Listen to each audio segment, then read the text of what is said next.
The fourth question is from Sohag Ahmed. Sir, please debate with David Woods or say something to him as he says lot of rubbish things about you and other Islamic scholars.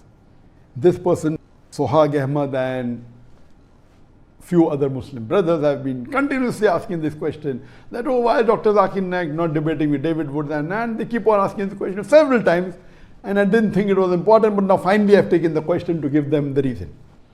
Firstly, you have to understand that anyone that challenges a person, it's not required that you should accept the challenge. As far as you realize, there are many non-Muslims who are becoming famous just by trying to criticize a popular person. Generally, it's a general rule, whether Muslim or non-Muslim, if he criticizes a popular personality or a celebrity, that person becomes famous. This is a common thing, it's nothing new. So because of that, David Woods is one of the Christians who has spoken against me and spoken against some of the other Muslim scholars and tries to challenge them. Why I have not accepted such challenges? The reason is that first of all, we should not give publicity to such people. That is the reason I didn't want to answer this question. Then I thought of answering the question without taking the name of David Woods. If you go to David Woods' YouTube, you find that he has spoken against me, and those videos that made against me gets views more than 1 million or close to 1 million. So we're giving him free publicity. There was a time when I was involved in the Dawah in my initial stages in the early 90s, and when internet was new. In the mid-90s, internet was new, and when I went to America in the mid-90s, one of the first sites that was against Muslims was Answering Islam, and the person who used to run this site was Joshin Katz. And that time we were new in the field of Dawah, and when anyone wrote against Islam, I used to go out of the way and reply to them. Anyone wrote against me, I used to reply to them. And then I realized the moment we reply to them, you have another 10 counter questions. So what we realized, that my positive work is being stopped. If really that question is a logical question or a question that deserves a reply, should be replied. But these frivolous arguments, at that time when I was new, I told Joshin Katz that, okay, do you want to debate with me? You're writing against Islam. He said, do you think I'm a fool to debate with Dr. Zakir Naik? That was his reply. So if you see in the initial stages of my Dawah in the late 90s, in the early 2000s, I had many debates. And then I realized that debating is not the best, it should be done when required. But better is to talk about, give lectures on similarities between Islam and Christianity, similarities between Islam and Hinduism. But when required, yes. And one of the best debaters in the world, was Sheikh Ahmed Deedat. But then we realized that there were people who started challenging me. And one such person was from USA again. I'll tell you his name. Sam Shamoon. And when I went to Chicago, I met him. He said, oh, I want to debate with you. I said, send your guru. And then I had a debate with his guru, Dr. William Campbell.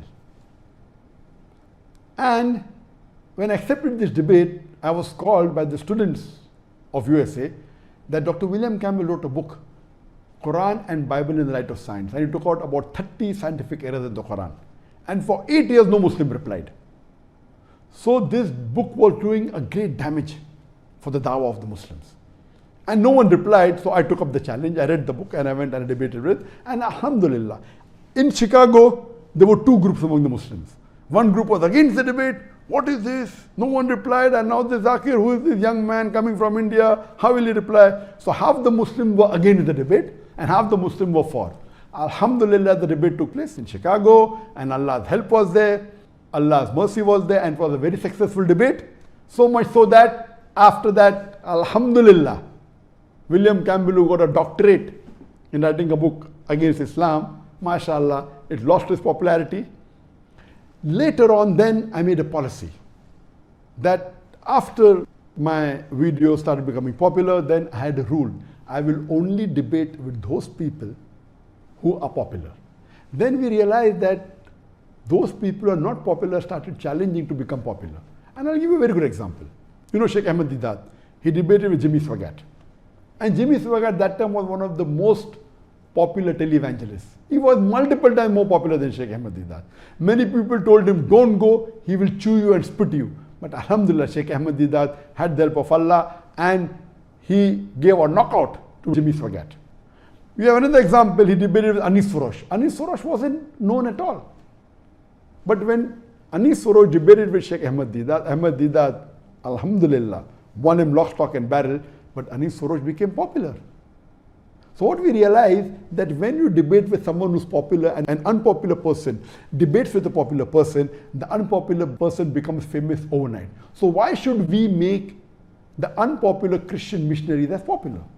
So then I had a policy that anyone who wants to debate with me should minimum have at least 2% of the audience that I have in my largest gathering. And earlier I said that anyone who can gather 10,000 people individually for a lecture, I will debate him. After that, there was a middle person who requested him to debate with Sri Ravi Shankar. And you know, Sri Ravi Shankar is one of the most famous Hindu preachers in the world. One of the most. It comes in number 1, 2 and 3. And he has a large following. He has addressed audience of 20,000, 50,000, alhamdulillah. I accepted the challenge and we had a debate in year 2006 in January in his hometown Bangalore. And Allah's help was that it was a very successful debate. The topic was concept of God in Hinduism and Islam in the light of sacred scriptures. Since 2006, there are many people who challenge me for a debate. And when anyone challenges me, I say that I don't waste my time. There are hundreds of people who address large audiences. They're very popular. And my largest gathering that I have given a lecture is previously was in Kerala, then it was in Kishanganj, Bihar, where more than 1 million people attended. So 2% of 1 million is 20,000. So my criteria was I would not mind debating any non-Muslim on any topic of comparative religion as long as he can gather minimum 20,000 people for his live lecture. Not a conference. In conferences there are 20, 30 speakers. They might not have come for him particularly. So if a person gives a solo lecture and if he can get audience of 20,000 people live, not on the YouTube, not on the Facebook, 20,000 live sitting, then I don't mind debating him. And what I'm asking is not something which is difficult. There are hundreds of Hindu preachers in India who have audiences more than 20,000. There are hundreds of Christian missionaries who have audiences more than 20,000. So I tell, if people like Sam Shamoon or people like David Woods want to have a debate, let them become popular. Why do they want to ride on my bandwagon? And if you can't get that gathering, only thing you have to do is convince with your material any other Christian preacher. There are many. Franklin Graham is there, Billy Graham is there, Morris Cerullo is there. There are many. There are 100 speakers that I know in Christianity who have given live lectures to more than 20,000 people. What you have to do is catch one of them and convince them that your material against me is logical and give it to them. I will have a debate with them. Why should I make you famous overnight? I heard 1 or 2 of his videos that Zakir Naik is a joke. It is. What he's talking is rubbish. But the moment I reply to him, he becomes famous.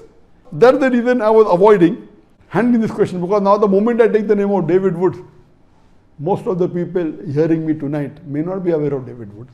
A small percentage maybe. They will go and check, he will become famous. And let me tell you, there are many other people. There was a Dai by the name of Muhammad Hijab.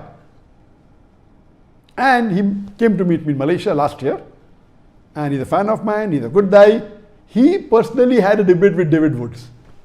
I have not seen the video, I was supposed to watch, but some of my colleagues saw it and they told that Brother Muhammad Hijab, he gave David Woods a knockout.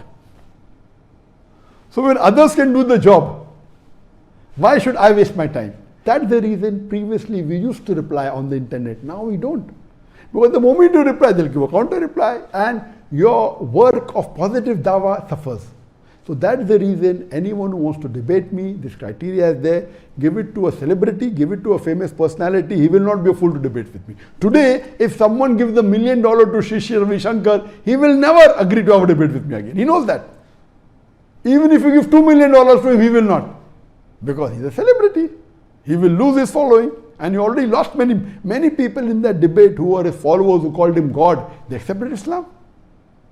So that's the reason I request David Wood to convince any of these 100 Christian missionaries who are popular, who can have audience of more than 20,000. Convince them. If he cannot convince them, why does he want to have a debate with him? When he cannot convince his own Christian brother that the material of his is enough to answer my lectures, why is he wasting his time? These people are only riding on the popularity of other people. Otherwise, he is unknown. And I request the Muslim brothers, please don't waste your time. Please don't waste your time. The person who asked me this question should have, in fact, known that Brother Muhammad Hijab, he had a debate with him and I already answered him. So why should you make David Wood popular? So hope this answers the question. And because I met this criteria since 2006, in the last 14 years, no one has ever wanted to debate me. One of the fans of Sadhguru told me, will you debate Sadhguru? And Sadhguru is a popular person, is not as popular as Shri Ravi Shankar, but he's popular. I told, okay, I accept it, I know he's popular. Okay, if he wants to debate with me, I'm not interested in debating him. He wants to debate, he wants to speak against Islam, wants to challenge me, I'll accept it. Because if he challenges me, and if Allah's help is there, and we present the truth and answer to all his illogical arguments, but naturally he will lose his following. So if people like Sadhguru or someone who's popular want to challenge on any topic of Islam and comparative religion, which I deal with, I accept the challenge. Hope that answers the question.